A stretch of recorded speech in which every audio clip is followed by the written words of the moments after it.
All six of those books are required texts for the course, but I would like to point out to you between the Hackett and Penguin books that I've ordered for you, I've tried to keep these as cheap as possible. It's not so long ago that I was a student myself, and I remember how expensive these bloody books got, right? These, all six of them, should be in about the $50–$60 range, especially the cheapo Hackett translations. Trying to keep costs down. Now, the grade breakdown for this course is going to be 30, 30, 30, 10. Each of your midterms and your final exam will be graded out of 30 points, right, which translate to 30%.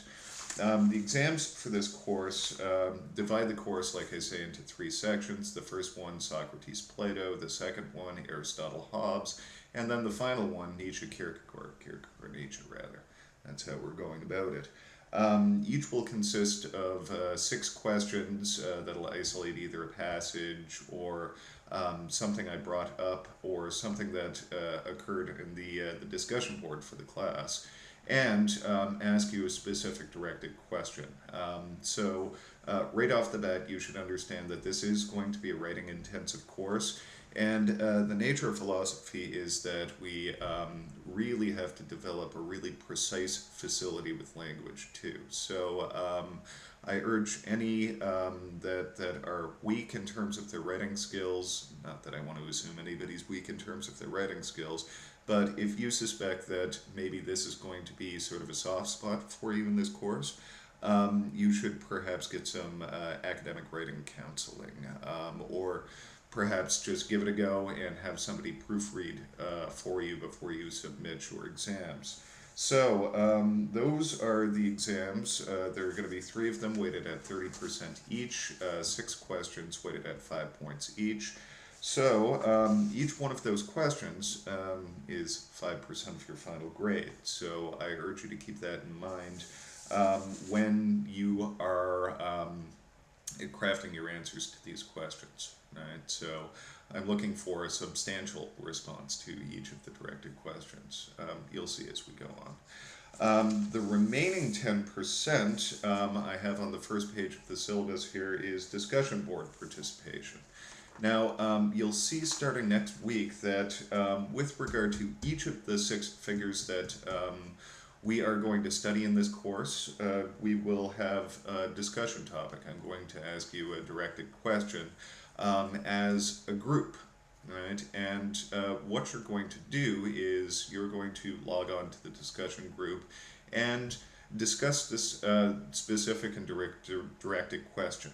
Now, about the discussion board, the point is eventually to sort of get it right, but this is sort of a workshop for you all to discuss and work out an understanding of the course material.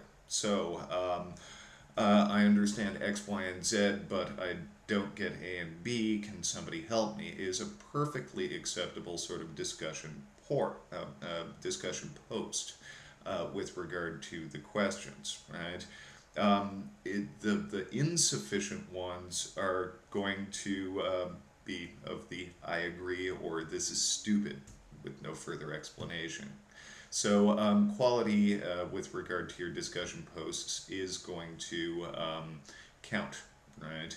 I expect you to participate in each and every one of the discussion forums, and that 10% grade is slotted for that purpose. Now, with regard on page 2 of your syllabus, I've got a little blurb here that just kind of describes, I'll just read it here. Each figure that we study will be accompanied with a discussion topic posted to Moodle. They're expected to enter debates, offer criticisms, and generally discuss the nuances of the theoretical positions of each of these figures via this Moodle forum. At the end of the semester, a grade out of 10 points will be assigned on the basis of the frequency, relevance, and quality of your participation. For example, posts like I agree or this is stupid without additional comments will be insufficient to garner a good grade.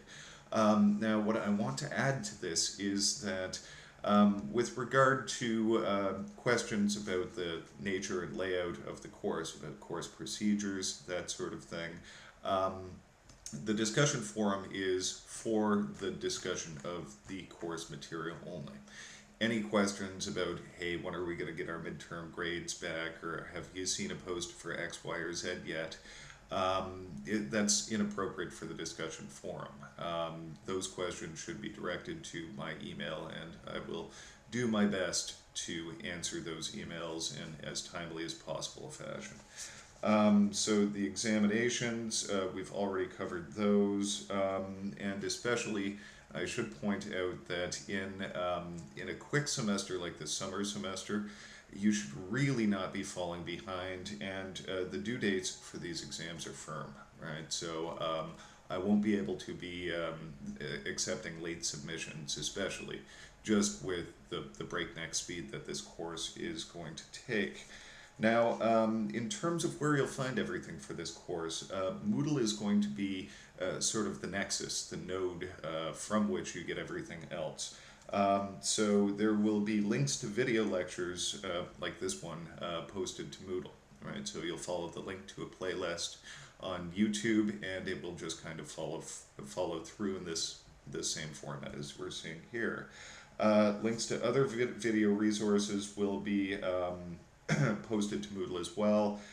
Any notes or handouts that I decide I need to give you in the way of supplements will be posted to Moodle, and all of your course assignments will be posted to Moodle as well. So it's on you sort of to regularly check with Moodle. That will be the deal there. In terms of your due dates, I have the important dates listed on the syllabus on the bottom of page 2. So the midterm exam, the first one will be July 15th, so that's even in a couple of weeks now. The one after that is 2 weeks later. It'll be due on July 29th. Both of the midterms will be due at noon. And the final exam will be posted to Moodle on August 12th and due August 17th by, I'm going to give you as close to midnight as possible. The syllabus here says 11:59. I believe the last time I was trying this on Moodle, it was 11:55 is as close to that as I could get and still be on that date. So as close to midnight as I can give you with regard to a deadline, there I will. Now, we should note that the discussion boards also, all 6 of them, close at the same time on the 17th as well. So that will be your last chance to garner grades with regard to these discussion boards. It's how I have this set up, and I'm not urging anybody to actually do this because you'll get less out of it, you'll understand less of the material. The discussion boards are an educational resource for you as a class to come together as sort of a think tank on this sort of obscure and difficult material. So, but that said, I'm leaving all of the discussion board topics open until the very last day. So in August, you could conceivably have a thought about the Socrates and decide to post an interesting criticism or comment with regard to Socrates in August at the end of the course, which I would give you grades for as well. So that's more or less the due dates.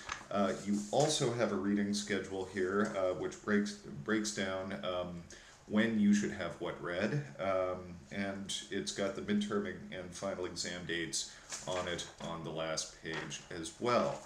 So the next section of this welcome video is going to be my absolute least favorite. This is where I go through all of the course policies, and we should note that the course policies become course policies because I've had a problem in the past.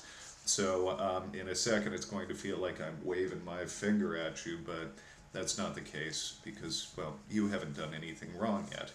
And we'll conclude with a breakdown of my grade scheme, and I'll tell you how I come to the final grade point average grades that I submit to Oakland University's Office of the Registrar there anyway. So that will be the next teaching video, or the next section of this video. Thanks.